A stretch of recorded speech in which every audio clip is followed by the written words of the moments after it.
Egypt, historically revered as the gift of the Nile, has experienced prosperity and civilization flourish along its mighty river banks. The Nile, emblematic of life itself to the Egyptians, has been an indispensable resource, nurturing the lands with its enriching silt and providing vital freshwater for agriculture and human sustenance. However, the waters of the Nile are stirring with burgeoning tension, as geopolitical and environmental challenges loom large over its vital flow. The predicament is particularly personified by the Grand Ethiopian Renaissance Dam, GERD, an ambitious project undertaken by Ethiopia to satiate its burgeoning energy needs and elevate its economic status. Egypt's apprehensions emanate from potential reductions in the Nile's flow, which could jeopardize its agricultural sector, drinking water supply, and overall economic stability. As the second most populous country in Africa, any disruptions in water supply can have sweeping ramifications, not only within its borders but across the entire North African region. Ethiopia, on the other side, views the GERD as a cornerstone for its socio-economic upliftment, enabling it to provide electricity to millions of its citizens who currently lack access and to act as a catalyst to attract further developmental projects and international investments. The standoff between Egypt and Ethiopia over the Nile's waters stretches beyond mere water rights and taps into national identities, historical grievances, and a struggle for regional power. For Egypt, the Nile is synonymous with civilization, while for Ethiopia, the dam represents a path to alleviate poverty and stimulate growth. The implications of this crisis are not restricted to the bilateral relations of Egypt and Ethiopia but permeate through the intricate web of African geopolitics and international relations. The resolution, or lack thereof, to this conflict sets a precedent for other cross-border water disputes on the continent and around the globe. However, beyond the political and territorial implications, there lies a broader environmental and humanitarian narrative that commands attention.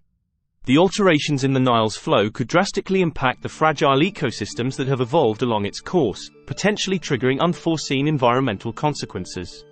Climate change further complicates the Nile crisis, intensifying weather patterns and altering water availability.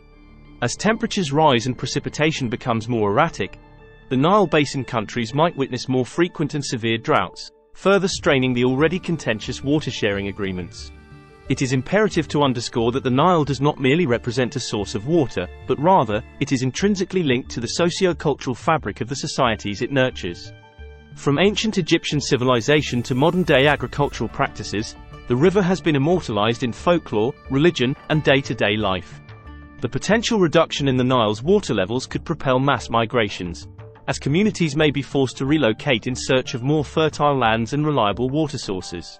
Such movements inevitably spark social, economic, and potentially, political instability, with ripple effects felt throughout the continent.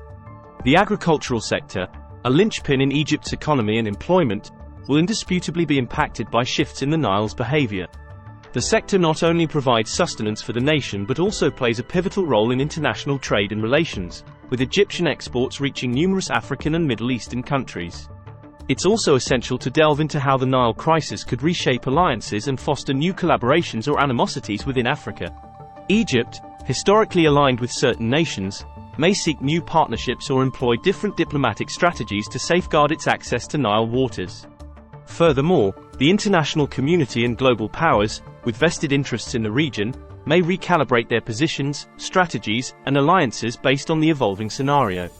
The Nile crisis, thus, has the potency to redraw the geopolitical landscape not only of Africa but potentially, certain aspects of international relations.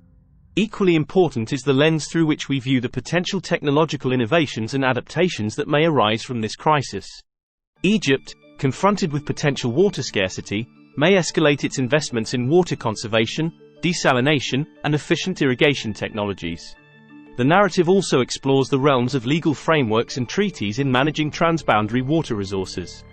The colonial-era agreements, which have long governed the waters of the Nile, are being challenged and necessitate an equitable, contemporary, and comprehensive framework that reflects the interests and concerns of all Nile Basin countries.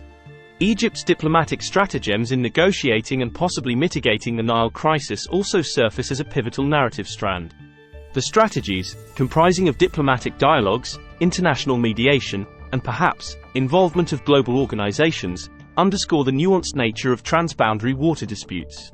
Similarly, Ethiopia's diplomatic and developmental narrative, particularly in relation to its commitment to sustainable and equitable water use, as well as ensuring that its developmental projects do not detrimentally impact downstream nations, form a crucial aspect of the unfolding scenario.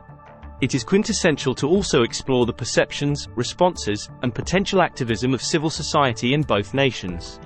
Grassroots movements, NGOs, and the general populace play a critical role in shaping national policies and international narratives, thereby significantly impacting the trajectory of the Nile crisis.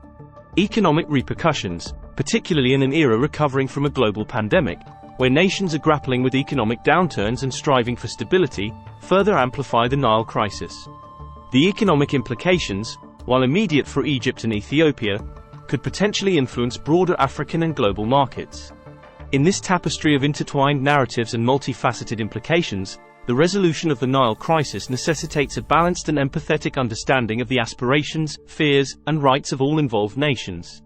Striking a harmonious chord between developmental aspirations and equitable resource sharing forms the crux of resolving this intricate dilemma. The avenues for cooperative frameworks and collective action also emerge as potential pathways to navigate through this crisis. Collaborative endeavors, be it in sharing technical expertise, implementing joint conservation initiatives, or establishing a cooperative management framework for the Nile, can act as catalysts to transform contention into cooperation. In the wider context, the Nile crisis serves as a poignant reminder and a potential harbinger for the imminent challenges that many regions across the world might face due to increasing water scarcity, amplified by climate change and geopolitical complexities. The imperative of acknowledging and respecting the intrinsic and life-sustaining value of water, transcending beyond territorial and political ambitions, cannot be overstated.